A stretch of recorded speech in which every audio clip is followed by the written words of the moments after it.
Meghan. I'm not friends with Meghan, but I do think it's... You met her? Like, if you don't talk about her, she won't annoy you. And it's like, everyone who talks about her has never met her. And it's like, I don't know why any of you care. Well, she keeps doing TV shows. So well, don't watch them then. Lots of you do TV shows. Lots of people don't watch that either. They get wound up. Just change channel. There's lots of other options out there. Well, it's a self-perpetuating thing. The reason she gets commissions is because people like us talk about it because we get wound up by it. So she gets. Is Harry all right though? Because he looks really, really depressed. I think he's fine. Yeah. I'm sure he's fine. Yeah. Okay. It's not something I'm going to talk about at great length. Okay, fair enough. Well, there you go. But he's not. I mean, when you say he's all right, I mean, he's fine. But I think that the reason that we talk about her is because she's so jolly annoying. No, you talk about her because it gets clicks and views, and the public are nosy and interested. No, honestly, I think she's really annoying. Well, but fine. There's lots of things that's annoying. I ignore them. I find mosquitoes annoying. I don't live anywhere where they are. But you put repellent on, don't you? When I'm there. Surely you own half of Scotland, Archie. I mean, come on. But, if you find something annoying, you don't. I mean, you've got plenty of colleagues you find annoying. You probably don't see them. So, Archie, I was looking... We all get on very well together at GB News. So I was looking in the Daily Mail today when I was with my mum in hospital. That organ of pro-Meghan truth. Page 3, I come to Meghan. Page 3, is it? Page 3 good? I go straight on and I find something far more interesting. An Aldi meat pie. Oh, it looks nice, that pie. Go and buy the pie. That looks a hell of a lot better than that stuff that on her video. Anna, the great joy of a newspaper is if you're not interested in an article, you turn the page. I can teach you how to do it. It's amazing. We did it. So it's an old-fashioned... And honestly, that clip right there tells you everything. These commentators admit, without even realizing it, that the outrage around Meghan Markle is a self-inflicted addiction. They talk about her non-stop, not because she's done anything harmful, but because she drives the clicks, the engagement, and the revenue their networks desperately rely on. They're finally saying the quiet part out loud. They don't ignore Meghan because they can't. She's their entire business model. On GB News, you could hear the frustration not from Meghan's side, but from the very people who claim to hate her. One host admits that Meghan gets commissions because they talk about her. Another complains she's annoying, yet continues talking for minutes straight. And the irony... The one reasonable voice at the table destroyed the whole panel with simple logic. If you don't like her, don't watch. Change the channel. A concept apparently too advanced for people whose careers depend on milking Meghan's name for outrage. This wasn't a debate. This was a live TV self-drag. The moment that person compared Meghan to mosquitoes, the truth slipped. They don't view Meghan as a human being, a mother, a wife, a philanthropist, but as a character to exploit. When you reduce someone to a caricature, you feel justified in attacking them endlessly. But again, what shut them down wasn't a fight, it was common sense. And you could see it. The table fell silent, annoyed, but defeated. Because how do you argue against... If you don't care about her, then stop reading articles about her. They can't, because without Meghan, half of these commentators wouldn't have a segment to film. And then we got what social media is calling the Aldi meat pie mic drop. One guest said she simply turns the page, finds something else, maybe an Aldi pie, and moves on with her day. It was so pure, so logical, so devastatingly simple that the table had no comeback. You could practically hear their producer's heart stopping because the message was clear. This obsession is voluntary. You choose it. And when the truth embarrasses you this deeply, all you can do is sit there quietly and pretend you weren't just schooled by someone with more sense than the entire panel combined. What happened in that clip wasn't just a funny TV moment. It was a rare, accidental confession.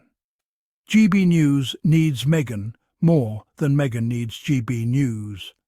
While Meghan is out building businesses, raising her children, signing million-dollar deals, and creating global programs for women, GB News is scrambling for content, looking for something, anything, to keep their aging audience engaged. And what works every time? Meghan Markle. She is their headline, their algorithm, their engagement engine. They attack her not because she deserves it, but because the business depends on it. Let's be honest, if Meghan stopped being profitable, these shows would ignore her completely. But every time they put her name in a title, clicks go up, views go up, comments explode, and the outrage cycle resets. Even the host admitted it. We talk about her because it gets clicks. That right there is the most honest thing GB News has ever said. They're not offended. They're not morally outraged. They're not defending the monarchy. They're defending their viewership numbers. Did you notice how quiet they got when confronted with common sense? When someone calmly explained, "If you don't like her content, don't watch it." Their faces dropped. Their arguments collapsed. Because the truth exposes the emptiness of their outrage. They pretend to hate Meghan so much, but they know exactly what she's doing, when her shows come out, what she's wearing, what she said, what episode aired. That's not hate. That's loyal viewership. That's familiarity that only comes from consuming someone's content obsessively. They know her better than some of her fans. And the panel said it themselves. It's self-perpetuating. They create the outrage. They react to their own outrage. They turn their own reactions into new stories. Then they blame Meghan for the stories they created. It's the most bizarre media cycle in modern celebrity culture. They complain that she films shows, yet they promote her every time they rage talk about her. They complain she gets attention, yet they hand it to her on a silver platter. It's not Meghan perpetuating anything. It's them. The reason this clip is going viral isn't because it's shocking, but because it confirms what people already know. The anti-Meghan hysteria is performative. And viewers are getting tired. People are laughing at these panels more than agreeing with them. British viewers under 45 aren't buying it anymore. Social media comments say things like, they can't stop talking about her, she's their job. Imagine being this obsessed with someone you've never met. The oldie pie lady is the only sane one. GB News didn't just lose the argument, they lost the audience. While GB News is melting down over her existence, Meghan is running Archewell Foundation programs, developing new creative projects, partnering with major women-focused organizations, producing content with actual global impact, raising 2 beautiful children, working on brand, business, and philanthropy initiatives. In other words, she's living her life. A life that doesn't revolve around GB News outrage cycles. The contrast is painfully clear. One side is building, the other is obsessing. The hatred has never been about Meghan being annoying. It's about what she represents.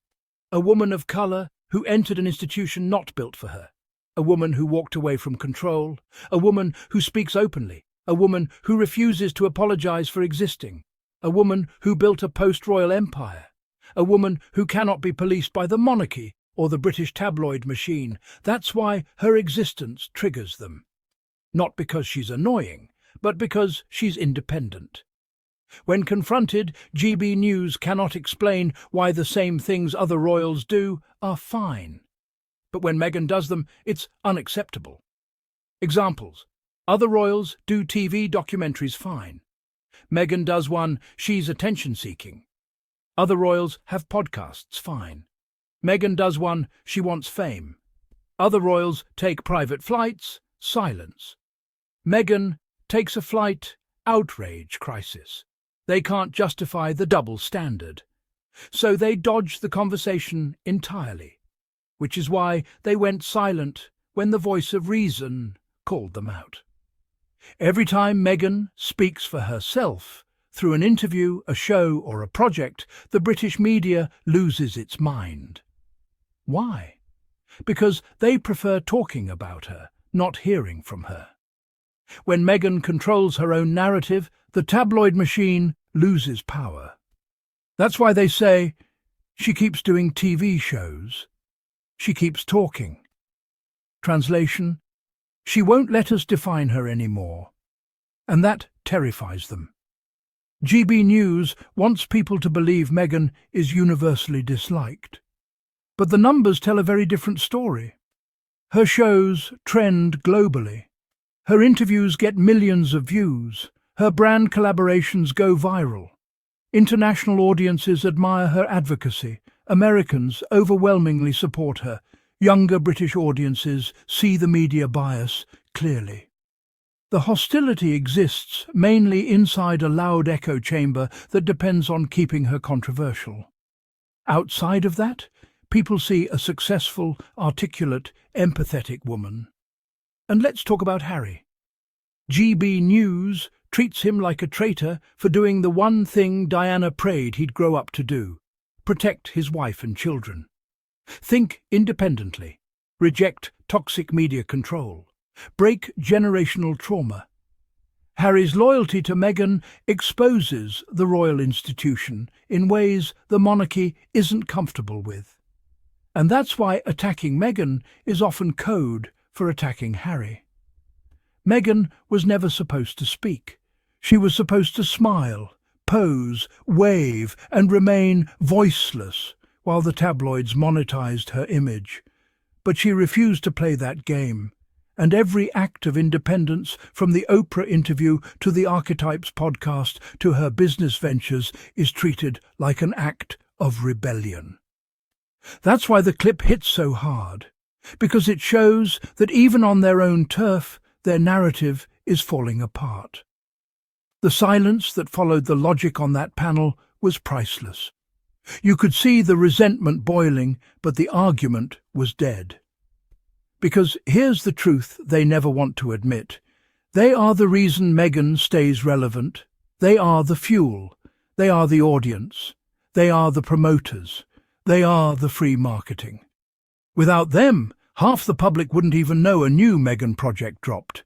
They proved on live TV that the obsession is theirs, not Meghan's. This moment is a turning point. The anti-Meghan machine is slowly collapsing under its own contradictions. People are waking up. Even their own pundits are questioning the logic. When you need to invent outrage daily just to stay afloat, eventually the public sees the pattern. Meghan doesn't have to say a word. Their desperation exposes itself. This clip will be remembered as the moment the facade cracked.